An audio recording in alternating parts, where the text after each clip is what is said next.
Zumba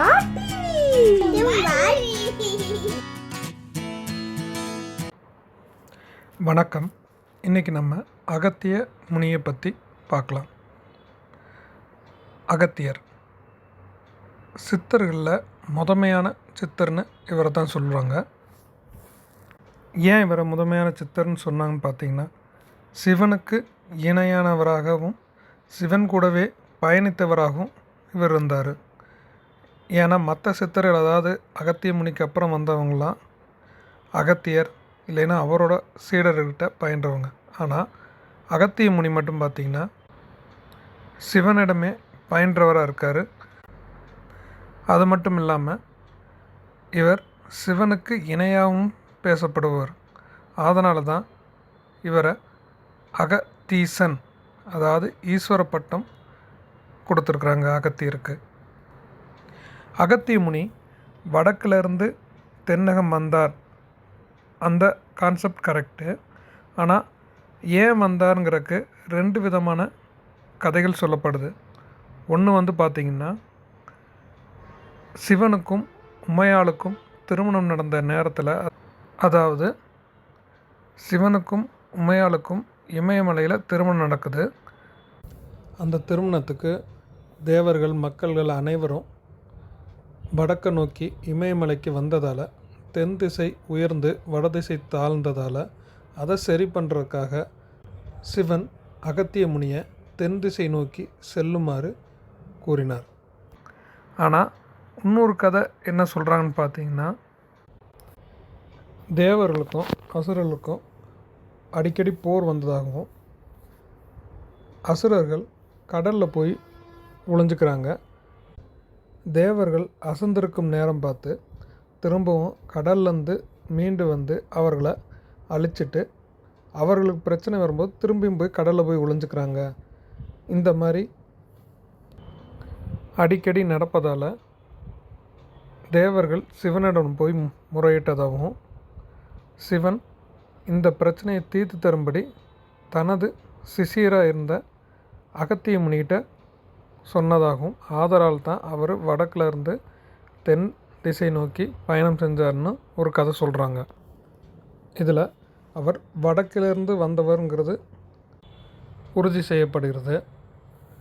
அதே நேரத்தில் அவர் தென் திசை நோக்கி பயணம் பெறதுக்கு முன்னாடி சிவனிடம், தென் திசை நோக்கி பயணம் செய்யும்போது உங்களை பூஜிக்கிறதுக்கு எனக்கு தண்ணீர் வேண்டும், அதுக்கு அருள் புரியுமாறு கேட்டார். அப்போ சிவபெருமான் காவிரி நீரை, அகத்தியரின் கமண்டலத்தில் காவிரி நீரை இருக்குமாறும், அவர் எப்போது போக சொல்கிறாரோ அப்போ நீ திரும்பிடலாம் அப்படின்னு காவிரிக்கு சொல்கிறாரு சிவன்.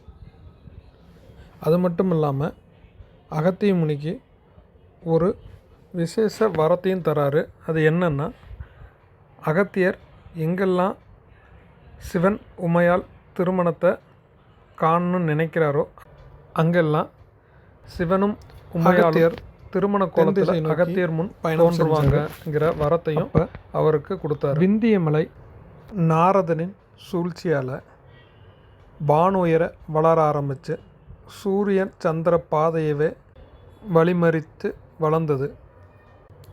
இதை பார்த்த அகத்திய முனி விந்தியமலையிடம் சென்று, நீ மறுபடியும் உன்னுடைய இயல்பான உயரத்துக்கு வரணும் அப்படின்னு ஆணையிட்டார். விந்தியமலை அகத்தியரின் சக்தியை உணர்ந்ததால் அகத்தியரிடம் பணிந்து தன் உயரத்தை குறைத்து பழைய நிலைக்கு சென்றது. பிறகு விந்தியமலை அகத்தியரிடம், நான் திரும்ப எப்போ வளரலாம் அப்படின்னு கேட்க, அதற்கு அகத்திய முனி, நான் எப்போ திரும்ப வடக்க நோக்கி போகிறனோ அப்போ நீ வளரலாம் அப்படின்னு சொல்லிட்டு அவரின் தென் திசை பயணத்தை தொடங்கினார். ஆனால் விந்தியமலை அதுக்கப்புறம் திரும்ப வளரவே இல்லை. இதிலேருந்து நமக்கு அகத்திய முனி இன்னும் தென் திசையில் ஏதோ ஒரு இடத்துல தான் இருக்காருங்கிறது இப்போ இருக்கிற ஆன்மீகவாதிகளின் கருத்தாக இருக்குது. இது ஒரு புறம் இருக்க, சிவகாசியில் இந்திரன் சிவனை பூஜித்து கொண்டிருந்தார். பூஜிக்க தீர்த்தமில்லாததால் இந்திரன் வருந்த இதை கண்ட விநாயகர் காகவடிவம் எடுத்து அகத்திய முனியை தேடி போனார். அகத்திய முனி அப்போ தான் கூர்ப்பதியில் சிறிது நேரம் இளைப்பாறலான்ட்டு கமண்டலத்தையும் தடியையும் வைத்துவிட்டு ஓய்வெடுத்து கொண்டிருந்தார். அப்போது அங்கே வந்த விநாயகர் காக்கா வடிவத்தில் இருந்தவர் கமண்டலத்தில் ஏறி அமர இதை கண்ட அகத்திய முனி போ என்று சொன்னார். இதை கேட்டதும் கமண்டலத்திலிருந்த காவிரி பெருக்கெடுத்து ஓட ஆரம்பித்தார். அங்கிருந்து தமிழகம் வந்து காவேரி பூப்பட்டினத்தில் கடலில் கலக்கிறார். ஆக அகத்திய முனி தமிழகம் வரும் முன்னரே தமிழகத்துக்கு காவேரி நீரை அள்ளினார். ஆகையால் அகத்திய முனி தமிழம் மட்டும் தரல, காவேரி ஆறையும் அவர்தான் அருளினார் என்பது தெரியுது. அகத்திய முனி அவர் எப்படிப்பட்டவர் என்று பார்த்தா, ஆள் குட்டையானவர், கொஞ்சம் தடியானவர். ஆக நூட்கள் குறிப்பிடுது. அகத்திய முனி எப்படி தோன்றினார்ங்கிறத பார்த்திங்கன்னா 2 கதை சொல்லப்படுது. ஒன்று மித்திரனும் வர்ணனும் பூமியில் இருந்தப்போ ஊர்வசி இந்திரன் சாபத்தால் பூமிக்கு வரா. அவளோட அழகை கண்டதும் மித்திரனும் வர்ணனும் தங்களுடைய வீரியத்தை ஒரு குடத்தில் இறக்குறாங்க. அதில் மித்திரனோட குடத்துலேருந்து வந்தவர் தான் அகத்திய முனி. வர்ணனுடைய குடத்துலேருந்து வந்தவர் தான் வசிஷ்டர் முனி அப்படின்னு சொல்லப்படுது. இன்னொரு கதை பார்த்திங்கன்னா, சிவனுடைய நேரடி சக்தியிலிருந்து வந்தவர் தான் அகத்திய முனின்னு இன்னும் சில நூல்கள் சொல்லுது. அகத்தியரை பற்றி பேசும்போது அவர் ஒருவரா இல்லை பல அகத்தியர்கள் இருந்திருக்கிறாங்களாங்கிற சந்தேகம் அவர் காலத்துக்கு அப்புறம் பல ஆயிரம் ஆண்டுகள் கழித்து வந்த வரலாற்று ஆசிரியர்களுக்கு இருக்குது. எப்படி சொல்கிறேன்னா, நம்ம சோழ வம்சவழி எடுத்திங்கன்னா அதில் பார்த்திங்கன்னா ராஜராஜா 1, ராஜராஜ சோழன் 2 இந்த மாதிரி வரிசையாக வரும். அதுபோல் அந்த காலத்துலேயும் பல அகத்தியர்கள் இருந்திருக்கிறாங்களாங்கிற சந்தேகம் வர்றது சாதாரணம்தான். ஏன் சொல்கிறாங்கன்னு பார்த்திங்கன்னா, 4 வேதங்களையும் வருகிற ஒரே மனிதர் அகத்திய முனி தான். ஒவ்வொரு வேதத்துக்கும் இடையில் பல ஆயிரம் ஆண்டுகள் கால இடைவெளி இருக்குது. ஆனால் இருந்த போதிலும் அதில் அகத்திய முனி மட்டும் எல்லா வேத நூல்களும் வர்றாரு. அதே போல் தசாவதாரம், அதாவது கிருஷ்ணரோட தசாவதாரமாக நம்பப்படுற 10 அவதாரத்தில் அதில் ஒரு அவதாரம் இன்னும் எடுக்கலை, கல்கி அவதாரம் மட்டும். மற்ற 9 அவதாரத்துலேயும் பார்த்திங்கன்னா அகத்திய முனி இருந்திருக்காரு. இதனால தான் இப்போ இருக்கிற வரலாற்று ஆய்வாளர்களுக்கு இந்த சந்தேகம் வருது.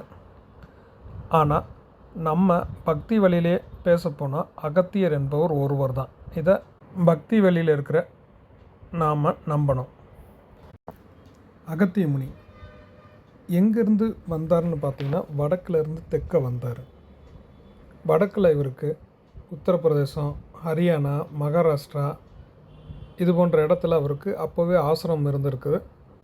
இதுக்கான ஆதாரம் பல நூட்களிலும் ஆய்வுகளிலும் வந்து நம்மளுக்கு தெரிய வருது.